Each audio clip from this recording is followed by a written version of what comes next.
Bonjour, bienvenue au chapitre 2. En fait, ce chapitre-là, je l'ai rajouté cette année parce que on n'a pas fait ça dans le cours d'électricité, ni à la session dernière, ni l'autre d'avant. Vive la COVID. Et donc, je vous fais une petite section sur le courant alternatif parce que c'est vraiment important en électronique d'avoir des notions de fonctions alternatives. Si vous êtes aussi en train de faire le cours d'ondes et physique moderne, le cours NYC, ben vous allez voir les fonctions sinusoïdales aussi dans ce cours-là. Fait si vous l'avez déjà fait, ben, ça ne sera pas complètement nouveau, mais il y a des notions qui sont vraiment nécessaires pour comprendre ce qui va se passer par la suite. Alors, une fonction sinusoïdale, c'est une fonction qui va avoir tout simplement la forme suivante, donc avec, donc la fonction, ici je l'ai appelée y, qui a une amplitude, c'est-à-dire un maximum, et qui est représentée sous la forme d'un sinus. On appelle la parenthèse ici la phase, ou, bon, ça c'est le temps, c'est quelque chose qui varie en fonction du temps. Oméga, c'est la fréquence angulaire, c'est-à-dire le nombre de radians qui sont faits par seconde. Bon, c'est quoi ça? Ben, la fréquence angulaire, c'est relié à la fréquence tout simplement par la valeur 2π. C'est-à-dire que si on a une fonction sinusoïdale qui fait une oscillation par seconde, donc une fréquence 1, ben, une oscillation, c'est 2π radians. Alors, 2π radians multiplié par 1, ça nous ferait 2π radians par seconde. Alors, la relation, on peut la relier à la notion de période aussi. Normalement, vous avez vu cette notion-là dans le cours de mécanique, par exemple, ou probablement en mécanique. Et donc, la période, c'est 1 sur la fréquence. Donc, on peut relier notre fréquence angulaire à la période, qui est le temps que ça prend pour faire une oscillation. On va retrouver aussi à l'intérieur de la parenthèse, donc à l'intérieur de l'argument du sinus ou à l'intérieur de la phase, la valeur phi. Phi, c'est le déphasage. C'est à quel point est-ce qu'il y a une différence entre le point de départ d'une fonction sinus et le point de départ de notre fonction actuelle. Donc, on n'ira pas super en détail là-dessus, mais on va quand même définir ce que c'est avec des exemples. Donc, regardons une fonction sinus ordinaire, c'est-à-dire pas déphasé, donc pour lequel phi vaut 0. Et là, on a une fonction qui est un courant cette fois-ci, mon courant qui a une valeur max, I max, dans le graphique, on le voit ici, c'est la hauteur maximale de ma fonction sinus. Et donc, ma fonction I varie de I max à moins I max. Et elle va faire un aller-retour ici pendant un certain intervalle de temps qu'on appelle la période. Et la période, comme on l'a dit tantôt, c'est 2π sur oméga. Oméga qu'on retrouve ici, dans l'équation. Donc, pour chaque valeur de t que je pourrais mettre dans l'équation, je pourrais déterminer quelle est la valeur du courant à cet instant-là, en notant évidemment que ma calculatrice soit en radians, parce que oméga ici, c'est des radians par seconde. Donc, il faut que ma calculatrice soit en radians pour que je sois capable de faire ce calcul-là. Donc là, j'ai ma fonction qui est non déphasée. Ça veut dire quoi? Bien, ça veut dire que c'est un sinus ordinaire, dans le sens où à l'instant 0, la position c'est 0. Donc ici, c'est le courant qui est 0. Et la pente est positive. Donc on est au début du premier cadran dans un cercle trigonométrique. Chaque portion de mon sinus correspond à une portion du cercle trigonométrique. Et donc, ça c'est 0, pi sur 2, pi, 3π sur 2, 2π.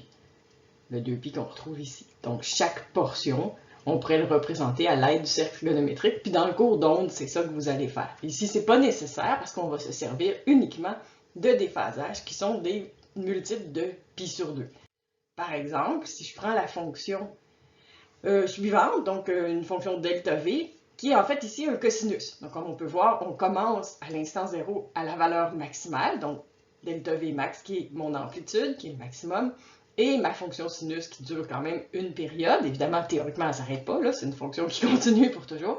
Donc ici, delta v max, qui est l'amplitude, et à l'instant 0, donc si t vaut 0, cos de 0, ça fait 1, donc ça me donne cette portion-là d'équation vaut 1, et delta v va être égal à delta v max. C'est ça qu'on observe ici à l'instant 0. Si je vais écrire ça sous la forme d'un sinus, mais on va dire que c'est un sinus qui est déphasé, donc la valeur phi, qui est déphasé de pi sur 2. Qu'est-ce que ça veut dire? Ça veut dire que si je mets t égale 0 ici, ben, oméga fois 0, ça va faire 0, plus pi sur 2, quand je vais faire sinus de pi sur 2, ça aussi, ça vaut 1, et ça va me ramener ici. Ça veut dire que cette équation-là et cette équation-là sont identiques. C'est la même équation, on va avoir tendance, soit à les écrire sous la forme d'un cos, ou à tout écrire nos équations sous la forme de sinus pour qu'on voit comment ils sont décalés les unes par rapport aux autres. Donc un déphasage de plus pi sur 2, ça veut dire qu'à l'instant 0, ma fonction est au maximum. À l'inverse, si j'avais une fonction inverse, donc un moins cos, c'est-à-dire qu'à l'instant 0, ma fonction est au maximum, mais négatif, donc de l'autre côté, à ce moment-là, on va dire que l'équation, elle est déphasée de moins pi sur 2. Puis on peut le vérifier. Si vous faites ça, vous mettez t égale 0. Donc juste pour retrouver ce point-là ici, je mets t égale 0, cos de 0, ça fait 1. Et là, le moins qui est en avant, multiplié par le Vmax, mais ça fait moins delta Vmax. OK, là, jusque-là, il n'y a rien d'intéressant. Mais un moins cos, c'est quoi? Un sinus déphasé de moins pi sur 2. Donc si je mets 0 ici, donc à l'instant 0, fois moins pi sur 2, mais sinus de moins pi sur 2, ça fait moins 1. Donc, moins 1 multiplié par delta Vmax, ça va me ramener ici. Donc, au maximum, mais négatif. Fait que ça, on peut retenir ça aussi. Dans le fond, c'est les deux plus importants. Si on est déphasé de pi sur 2, on commence au maximum, à l'instant 0. Et si on est déphasé de moins pi sur 2, on commence à l'instant 0, au maximum, mais négatif. Donc, mes équations d'une source de tension quelconque ou une source de courant quelconque donc vont varier selon une valeur max et varier sous la forme d'un sinus avec un certain déphasage qui pourrait être positif ou négatif dans nos exemples à nous. Comme référence, parce que c'est toujours plus facile d'avoir quelque chose qu'on va considérer comme étant non déphasé, on va toujours considérer que c'est le courant qui n'est pas déphasé. Donc le courant fourni par la source, donc ça pourrait être une source de courant, ça pourrait être une source de tension, mais le courant fourni par la source, lui, je vais le considérer tout simplement comme étant non déphasé, comme si je considère que lui, c'est la référence, c'est l'endroit 0, puis toutes les autres, s'ils sont décalés par rapport à celui-là, c'est les autres, c'est-à-dire les différences de potentiel sur les différents éléments qui vont être déphasés par rapport au courant qui est notre référence. Donc, on va définir ici la réactance, c'est-à-dire l'équivalent résistif. Puis là, je ne parle pas d'une résistance, pas la même chose, c'est vraiment la réactance, mais l'équivalent résistif d'autres éléments. Donc, par exemple, mon condensateur ici, si je mets un condensateur avec une source de tension alternative, donc je vais mettre un ampère-mètre dans le système, ici, et un voltmètre sur mon condensateur pour voir, mais qu'est-ce qui arrive au condensateur que je mets avec une source alternative? On le sait que si on met un condensateur avec une source continue, le condensateur va juste se charger, le courant va devenir 0 éventuellement, puis c'est fini. Mais si je mets une source de tension alternative, c'est pas ça qui va se passer. Donc on peut imaginer que je vais avoir des électrons qui vont venir s'accumuler ici, puis qui vont repartir de là. Puis ensuite, qu'est-ce qui va se passer? Oups, les électrons vont se mettre à aller de l'autre bord. Fait que les électrons vont revenir ici, vont repousser les électrons qui étaient là. Fait que mon condensateur, il va faire quoi? Il va se charger, se décharger, se charger de l'autre bord, se redécharger, puis il va faire ça sans arrêt. Donc, on a vu qu'on considère que notre relation ici part d'un sinus, un courant sinusoïdal, qui a une valeur maximale, ici la valeur n'est pas importante, et que le courant, c'est la dérivée de la charge en fonction du temps. Pourquoi c'est intéressant? Parce que je peux écrire ça sous cette forme-là, puis dire que dQ, c'est I fois dt, puis je vais intégrer de chaque côté. Je vais utiliser le courant qui est ici, I max, sinus oméga t, puis je vais intégrer ça ici. Donc I max, c'est une constante, c'est la valeur max, et l'intégrale de sin, ça va me donner tout simplement moins cos. Donc là, l'intégrale de sin oméga t, donc ça va me donner moins cos sur oméga. Il faut aussi intégrer l'argument. Donc, qu'est-ce que ça me donne ici? Bien, moins I max sur oméga fois cosinus oméga t. Pourquoi j'ai fait ça? Mais parce que la différence de potentiel, la tension sur un condensateur, c'est Q sur C. Et là, j'ai défini l'équation de la quantité de charge sur le condensateur en fonction du temps. Puis on voit qu'elle varie sous la forme sinusoïdale. Bon, ici c'est un cos, là, mais c'est quand même quelque chose d'alternatif. Fait qu'on va avoir une fonction variable de façon alternative sur le condensateur, donc la tension sur le condensateur. Fait que ça va me donner quoi? Donc, je vais remplacer le I moins I max sur oméga cos oméga t à la place du Q qui est ici. Puis, je rajoute le C, évidemment, qui était là. Ce qui me donne cette équation aussi. Tantôt, on a dit qu'un moins cos, c'était la même chose qu'un sinus déphasé de moins pi sur 2. Donc là, il va être important, on va reprendre cette équation-là un peu plus tard. Là, je retrouve I max sur oméga c, sinus de oméga t moins pi sur 2. Donc cette équation-là représente la tension aux bornes du condensateur quand je le branche sur une source de courant alternative. La réactance, ça se trouve en fait être la relation entre la valeur de la tension max et la valeur du courant max. C'est quoi la tension max? Quelle est la valeur maximale que cette équation-là peut donner? Mais le maximum que ça ici, sinus oméga t moins pi sur 2 peut donner, le max, c'est 1. Donc, une fonction sinus, tout court, ça varie entre 1 et moins 1.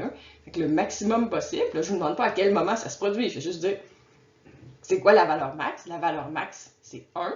Fait qu'il reste quoi? Il reste 1 multiplié par I max sur oméga c. Fait que ça ici, c'est la tension maximale aux bornes du condensateur. Et la relation entre delta V et I, max, c'est 1 sur oméga c, puis on va l'appeler XC. X, c'est la réactance du condensateur, et l'unité de mesure de la réactance, tout comme l'unité de mesure de la résistance, la relation entre delta V et I, c'est des ondes. Donc c'est vraiment juste mesuré en ondes.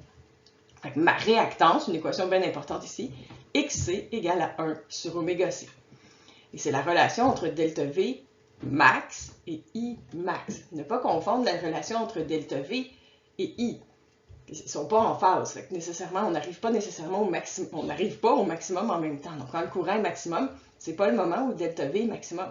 Quand delta V est maximum, ce n'est pas non plus le moment où le courant est maximal. Fait que ça, c'est bien important. Ça ne se trouve pas au même moment. Mais ces deux valeurs-là, la valeur maximale de la tension et du courant, est reliée par la réactance. Et ça dépend de la fréquence angulaire. Donc, ça dépend de la fréquence de la source qu'on utilise. Donc ici, oméga 2pi fois f. Fait que ça ici, cette réactance-là, -là, c'est une relation plus générale. Là, on peut l'utiliser aussi avec des fonctions, bon, pour le condensateur, mais on va l'utiliser aussi avec la bobine. La réactance, comme j'ai dit, c'est la relation delta V max sur I max, mais on peut l'utiliser aussi pour la tension efficace puis le courant efficace. On va se servir de ces valeurs-là de temps en temps. La relation entre la tension efficace puis le courant efficace, la tension efficace et la tension max, c'est 1 sur racine carrée de 2. Donc, c'est la même chose pour le courant efficace puis le courant max.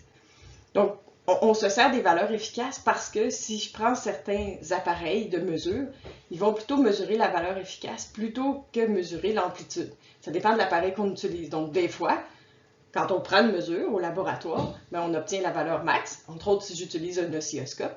Mais des fois, si j'utilise par exemple un ampèremètre, un multimètre, la valeur que je vais obtenir va plutôt être la valeur efficace.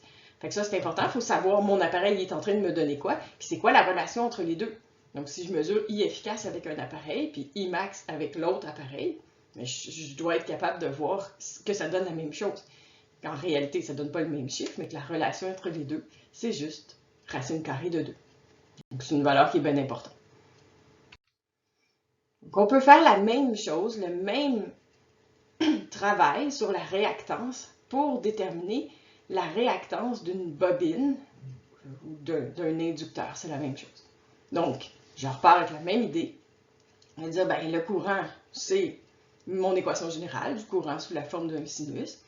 Et la différence de potentiel aux bornes de la bobine, c'est L fois dI dt. Donc, la dérivée du courant en fonction du temps. C'est le fun, on n'a même pas d'intégrale à faire. Cette dérivée-là est vraiment simple. I max, je peux le sortir en avant. Puis la dérivée d'un sinus, c'est un cosinus. Multiplié évidemment par la dérivée d'oméga t qui me donne oméga. Ça me donne L oméga I max cosinus oméga t. On a vu tantôt qu'un cosinus, c'est un sinus déphasé de pi sur 2. Alors, qu'est-ce que ça donne? Je peux maintenant écrire cette équation-là et la relation entre delta V et I max, c'est L oméga sinus oméga t plus pi sur 2. Fait que ça va me permettre, comme tantôt, de déterminer la réactance. La réactance, on a dit tout à l'heure, c'est la relation entre delta V max et Imax. C'est quoi le maximum que mon sinus peut donner? C'est la même réponse que tantôt, là, c'est encore 1. Fait que là, je peux remplacer mon sinus oméga t plus pi sur 2 par 1 pour déterminer la valeur maximale possible de mon delta V. Fait qu'il va rester quoi? Il va rester L oméga fois Imax. Et donc, ma relation entre delta V max et Imax, c'est L oméga. Et ça, c'est la réactance de la bobine. Donc ça, c'est ma nouvelle équation, ma réactance pour la bobine, L fois oméga. Ça aussi, ça se mesure en ohms, c'est la même chose. Encore une fois, c'est une relation entre un delta V et un I, fait que c'est les mêmes unités nécessairement, là, la tension puis le courant. La relation entre les deux me donne des ohms. Et je retrouve la même relation que tout à l'heure, qui me dit que ma réactance, c'est le rapport de delta V max sur Imax, mais aussi delta V efficace sur I efficace. Donc, comme je vous disais, là, on utilise la même équation. La différence par rapport à tout à l'heure, c'est que, oui, encore une fois, les delta V max n'arrivent pas au même moment, mais ici, la présence du plus pi sur 2, ça signifie que la tension, le delta V, est en avance sur le courant. Alors que tantôt, parce qu'on avait un moins pi sur 2 dans l'équation de la tension, ben, ça voulait dire que la tension, le voltage, était en retard sur le courant. Qu'est-ce que ça veut dire ici? Donc, ce que ça veut dire, c'est que le maximum de mon delta V va arriver. Je vais atteindre un maximum du delta V. Puis un petit peu plus tard, en fait exactement un quart de période plus tard, le courant va arriver à son maximum. Donc, quand on a un phi qui est positif sur mon équation de tension, ça veut dire que la tension est en avance. Puis si mon phi est négatif, ça veut dire que la tension est en retard. Un exemple. Donc, on prend une source de tension alternative qui a une fréquence de 60 Hz et une amplitude de 500 mV. Et on vous demande de déterminer l'amplitude du courant si on relie à cette source-là une résistance de 0,1 ohm, un condensateur de 0,1 farad, puis une bobine de 0,1 Henry. Oui, c'est ça. Ça se mesure en Henry, représenté par un H majuscule. Donc, ma résistance de 0,1 ohm, on a dit tout à l'heure, Imax, la tension maximum, c'est delta V sur R. Bon, ça n'a pas changé. Hein. C'est la même affaire qu'on avait fait en électricité. Delta V égale RI. Donc là, j'ai delta V max, 0,5 volts. On a dit 500 millivolts, donc 0,5 volts. Ma résistance, 0,1 ohm. Ça me donne un courant maximum de 5 ampères. Fait que ma fonction sinusoïdale varie de plus 5 à moins 5 ampères. OK. Si je le fais avec le condensateur, alors mon condensateur, on a dit qu'on a besoin ici de la fréquence angulaire, parce que pour calculer la réactance du condensateur, j'ai besoin de oméga. Donc, oméga, c'est quoi? C'est 2pi fois f, et on m'a dit que ma fonction avait une fréquence de 60 Hz. Fait que 2pi fois 60, ça fait 120 fois pi. Je n'ai pas calculé combien ça fait ici, c'est pas nécessaire. Donc, xc, c'est 1 sur oméga c, donc 120 fois pi fois 0,1. Et ça va me donner une réactance de 0,02653 ohms. Et donc, je peux trouver quelle est la valeur du courant maximal. Dans ce cas-là, toujours avec la même amplitude de ma source de tension, 0,5 volts, et ma réactance que j'ai trouvée ici pour une amplitude de ma fonction sinusoïdale du courant de 18,8 ampères. Donc là, on varie le courant de plus ou moins 18,8 ampères. On fait la même chose avec la bobine. Donc, 0,1 encore une fois, mais ça se calcule un peu différemment. Donc, qu'est-ce qu'on va faire? On va reprendre le oméga qu'on a trouvé tantôt. Lui, il n'a pas changé, c'est la même source.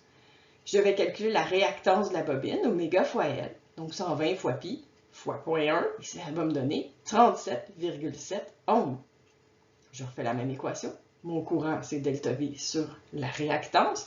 Donc, 0,5 sur 37,7, 13,3 milliampères. Alors, on voit qu'avec une bobine de 0,1 Henry, on va avoir des petites variations de plus ou moins 13,3 milliampères, donc une fonction sinusoïdale avec une amplitude beaucoup moins importante que dans les deux sections précédentes.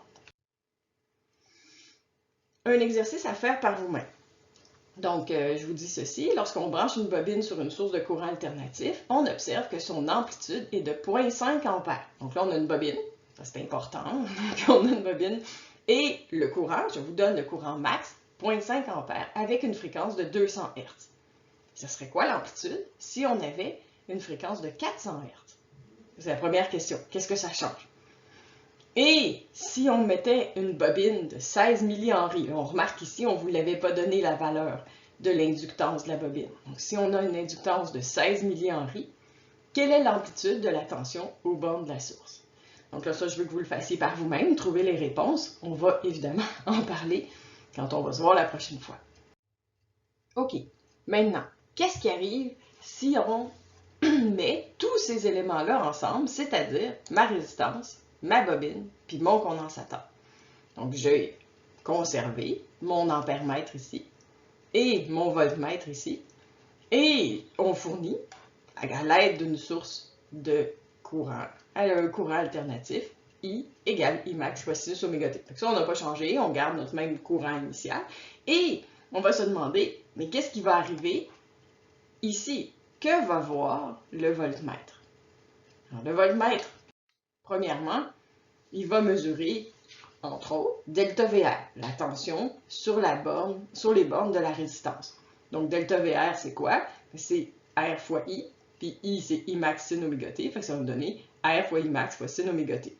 Ça, c'est pas déphasé, c'est-à-dire que la tension aux bornes de la résistance est en phase, c'est-à-dire qu'elle a son zéro au même moment, et les maximums au même moment que la source de courant. Donc, on a les deux qui montent, courant et voltage montent en même temps et descendent en même temps. C'est une résistance. Évidemment, il n'y a pas de réaction, c'est très passif, une résistance. Donc, ça monte, ça descend en phase avec la source. Donc, ça, c'est ma résistance, delta VR. Mais là, on voit que le voltmètre n'est pas branché sur la résistance. Il est branché sur la résistance, plus la bobine, plus le condensateur. Donc, réellement, ce que je vais faire, c'est delta VR, plus delta VL, plus delta VC. Ça va être le fun, regardez bien. Donc, on a déjà trouvé que delta VC, c'était, on l'a fait juste avant, donc moins XC fois Imax fois cos oméga t. Donc, ma fonction cosinus négative, donc un moins cos, c'est-à-dire qui commence à l'instant 0 au maximum négatif. Donc, le condensateur, il est en retard sur le courant, parce que son phi est négatif.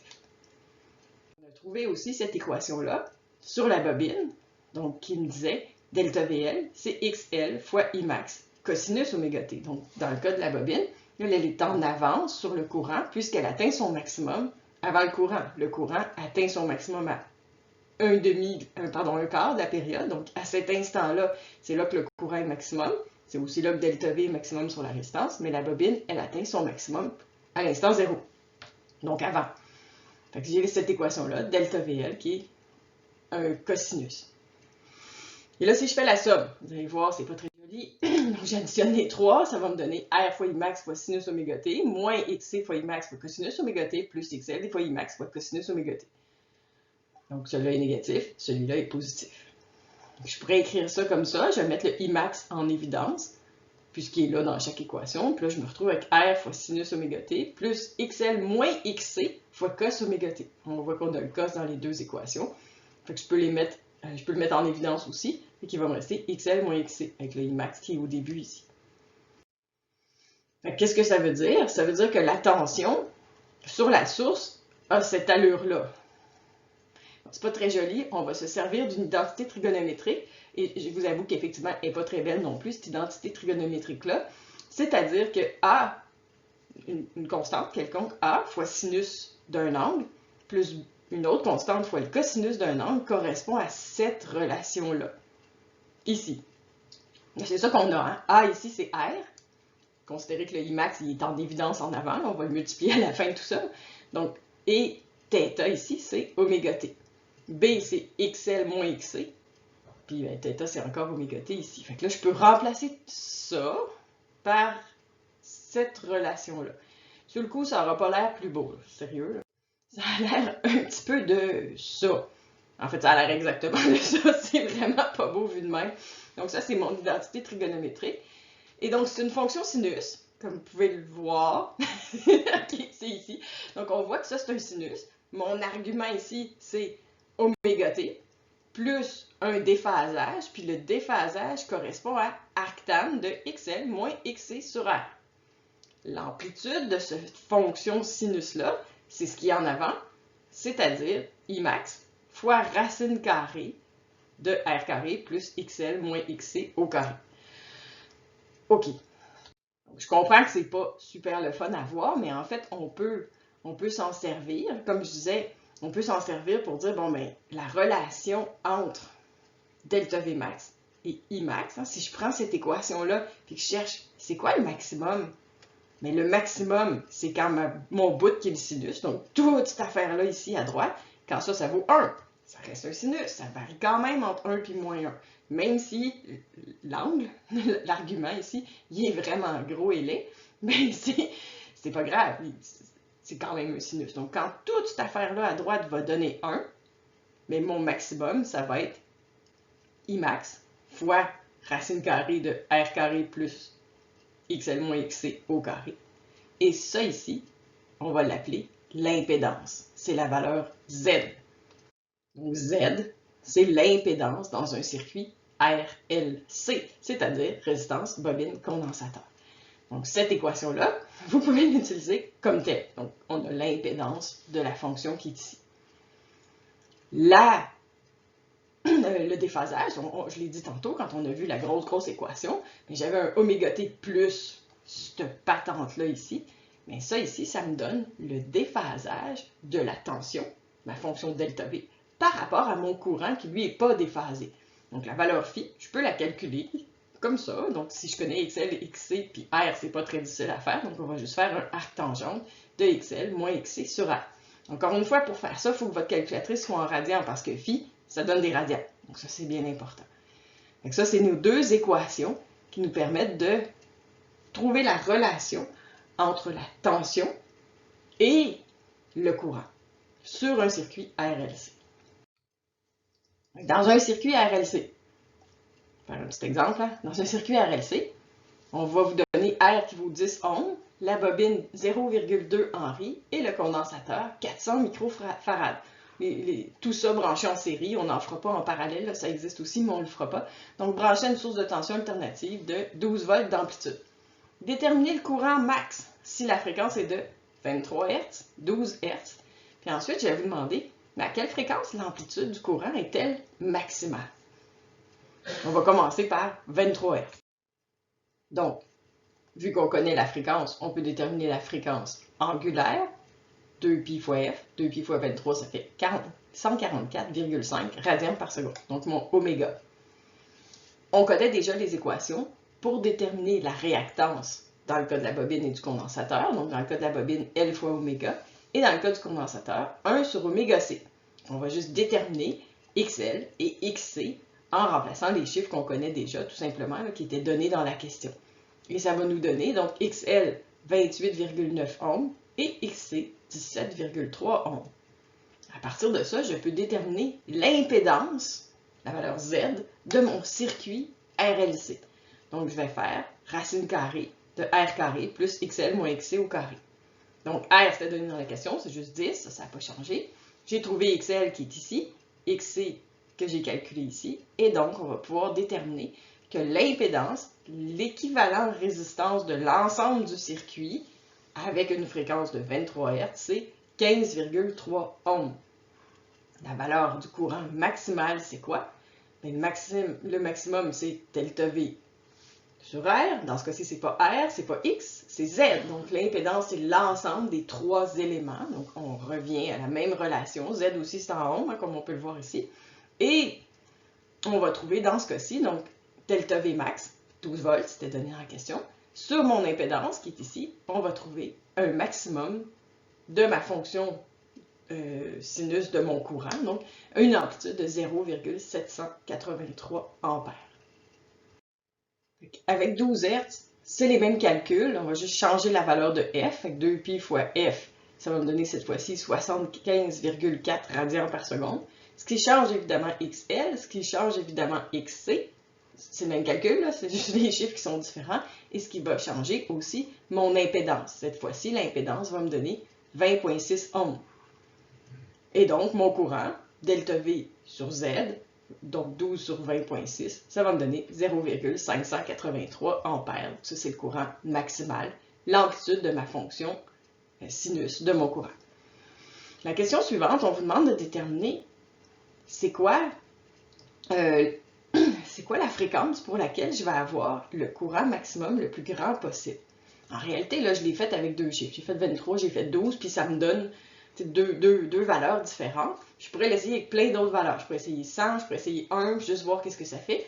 Je vais trouver qu'en réalité, quand je change la fréquence, la valeur du courant max va augmenter jusqu'à ce que je trouve la fréquence pour laquelle on obtient la valeur la plus grande possible. Puis ensuite, si je continue d'augmenter la fréquence, je vais voir que mon amplitude du courant va se mettre à diminuer. Donc, qu'est-ce qu'il faut que je fasse pour trouver le point le plus haut? En fait, c'est une relation vraiment simple. Si vous regardez ça ici, cette équation-là, I, c'est delta V sur Z. Et ce que je veux, c'est que Z soit le plus petit possible pour que quand je vais diviser le delta V par Z, ça me donne la valeur du courant le plus grand possible. Fait que, si je veux que Z soit le plus petit possible, donc Z, c'est ça ici, racine carrée de R carré plus XL moins XC au carré, mais le plus petit que ça peut donner, c'est quand XL moins XC vaut 0. Parce que plus XL moins XC donne une valeur qui est grande, plus Z va être grand, tout simplement. Donc, le plus petit que cette parenthèse-là peut donner, c'est 0. Et donc, à ce moment-là, Z va être égal à racine carrée de R carré, c'est-à-dire égal à R. Ça ne peut pas être plus petit que ça. Fait qu'est-ce qu'on va faire? On va dire, mais si XL égale XC, XL moins XC vaut 0, il faut nécessairement que XL soit égal à XC. Ça veut dire que oméga fois L, c'est égal à 1 sur oméga C. Donc là, si j'isole oméga ici, je vais envoyer les deux oméga là, 1 sur LC ici, puis là j'ai oméga au carré, fait que je vais faire racine. Mon oméga ici va être égal à 1 sur racine carrée de L fois C. Je connais L, je connais C, super, je vais calculer ça. Je vais trouver que pour une fréquence angulaire de 111,8 radians par seconde, XL va être égal à XC, et donc mon impédance, ma valeur Z, va être égale à R. Et mon courant va être à son maximum. C'est combien que ça me donne? Bon, si je calcule d'abord la fréquence, donc la fréquence, on va calculer fréquence angulaire, oméga sur 2pi, donc 17,8 Hz. Et ça ici, on appelle ça la fréquence de résonance. C'est-à-dire la fréquence pour laquelle on va avoir l'amplitude du courant la plus grande possible. Il existe une autre façon de faire les mêmes calculs qu'on a fait précédemment, mais de façon graphique. C'est-à-dire en utilisant ce qu'on appelle les vecteurs de Fresnel. Je vais représenter chacune de ces trois parties-là. Donc, quand on a fait delta V tantôt là, pour trouver la différence de potentiel, de la tension sur l'ensemble de mes trois éléments, résistance, condensateur, bobine, donc ça ici, j'ai additionné mes sinus, mes cosinus, utilisé une densité trigonométrique, c'était vraiment laid. Et là, on va se demander, OK, mais comment je préfère ça autrement? Donc, les vecteurs de Fresnel, c'est ça que ça nous permet de faire. On va représenter une fonction à l'aide d'un vecteur qui tourne. Ça veut dire quoi? Ça veut dire que je place mon vecteur ici. La valeur phi, c'est la position dans mon cercle trigonométrique. On peut imaginer que ça ici, c'est un cercle trigonométrique. Et la position phi, c'est la position ou l'angle initial de mon vecteur quand t vaut 0. Donc, j'ai phi ici. La longueur du vecteur, c'est son amplitude. Et ce vecteur-là, à mesure que t avance, il va tourner autour du cercle. Il va tourner à quelle vitesse? Bien, à la vitesse oméga. Ça va lui prendre, il va faire un tour, 2pi radians, pendant une période. Oméga qui est 2pi sur la période. C'est ça que ça veut dire. Donc ici, le vecteur tourne avec une vitesse de rotation angulaire, donc une vitesse angulaire, normalement vous avez vu ça dans le cours de mécanique, donc ma vitesse angulaire, oméga.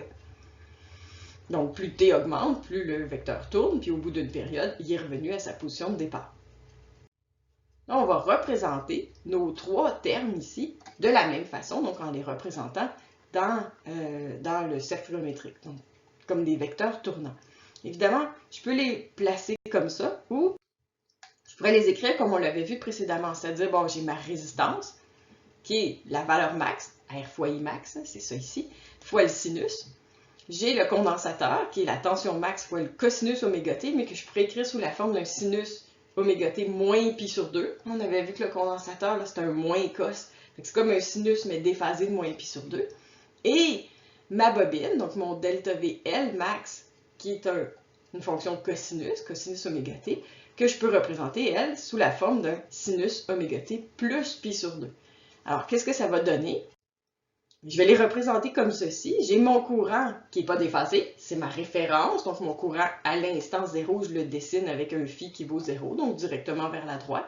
Et mon delta VR, lui, il n'est pas déphasé non plus, c'est-à-dire qu'à l'instant 0, son déphasage vaut 0. Donc, son amplitude, qui est delta VR max, c'est le maximum de la fonction ici, correspond à la longueur du vecteur comme ça ici. Je sais que ça a l'air bizarre pour l'instant, mais vous allez voir, c'est vraiment joli ce que ça fait. Donc, je vais représenter les deux autres vecteurs. Delta VC, on a dit que c'était un sinus déphasé de moins pi sur 2. Ça veut dire qu'à l'instant 0, il pointe vers le bas. Son déphasage, c'est moins pi sur 2. Alors que pour la bobine, son déphasage, c'est plus pi sur 2. Fait que je vais le représenter vers le haut. Puis l'amplitude de chacune de ces fonctions-là correspond à la longueur de chacun des deux vecteurs. Donc ici, on l'a représenté avec un delta VC qui est plus petit que le delta VL. C'est un exemple, ça pourrait être le contraire. Il pourrait avoir la même longueur aussi. Donc dans ce cas-ci, delta VL qui est XL fois Imax et delta VC qui est XC fois Imax. Donc les équations qu'on a vues précédemment. Fait qu'on a ces trois vecteurs-là représentés ici. Puis maintenant, qu'est-ce que je vais faire? Je vais additionner. C'est ce que je fais ici. Hein? Je vais additionner mes trois vecteurs. Qu'est-ce que ça va faire? Bon, premièrement, j'en avais un par en haut puis un par en bas. Quand je les additionne, mais nécessairement, en fait, ils se soustraient parce que j'avais dessiné delta VL plus grand que delta VC. Mais je vais avoir delta VL moins delta VC, donc la différence entre les deux vecteurs qui se trouve à être ici. Et mon delta VR max, je l'ai laissé là pour l'instant. Si je fais la somme de ce vecteur-là, delta VL max moins delta VC max, et du vecteur delta VR max, ben là, c'est un triangle de rectangle, bête, tout bête. Donc là, je vais faire ça ici plus celui-là ici, et ça va me donner ce vecteur-là. Ce vecteur-là, c'est quoi? Mais c'est la somme. C'est la somme de lui plus lui. Et donc, sa longueur, c'est l'amplitude de la fonction, c'est-à-dire delta V max. Et l'angle, phi, c'est le déphasage. Le déphasage de delta V par rapport au courant, qui est encore ici, qui lui n'est pas déphasé. Si vous regardez cette équation-là, c'est quoi l'hypoténuse de ce triangle-là? C'est delta VR au carré plus delta VL moins delta VC max. Là. Excusez, je ne dis pas tout le temps. Là. Delta VL max moins delta VC max au carré, puis on fait la racine carrée. Ce qui correspond exactement à l'équation qu'on a utilisée tantôt, qu'on a obtenue à l'aide de l'identité trigonométrique. Puis l'angle phi qui est ici, on le trouve comment? On peut le trouver avec une tangente. Tangente de phi, c'est côté opposé sur le côté adjacent. Et donc, ça ici, sur ça ici. Donc, je retrouve, comme tout à l'heure, mon hypoténuse ici, mettant ça au carré, plus ça au carré, puis on fait la racine carrée. Ce qui va faire, tous ces termes-là, mais multipliés par Imax, puis si je le mets en évidence, eh bien, je retrouve Imax fois Z, mon impédance qui est ceci. Et je retrouve la même équation, donc cette fois-ci, sans utiliser l'identité trigonométrique, je retrouve la même équation pour trouver le déphasage de ma tension par rapport à mon courant. Donc encore, arctan de XL moins XC sur A. Encore une fois, si je prends les delta V, c'est vrai qu'il y a des Imax partout, mais comme je vais me retrouver avec Imax au numérateur et au dénominateur, ben ça va s'annuler. Ils vont s'annuler dans l'équation. Vous pouvez le faire au long là, si vous n'êtes pas sûr, si vous vous inquiétez. Donc n'hésitez pas à l'essayer, de voir si vous trouvez que va donner l'hypoténuse ici et que va donner la valeur de phi. Un petit exemple. Donc supposons qu'on prend un circuit ARL. Donc cette fois-ci, pas de condensateur. Résistance bobine.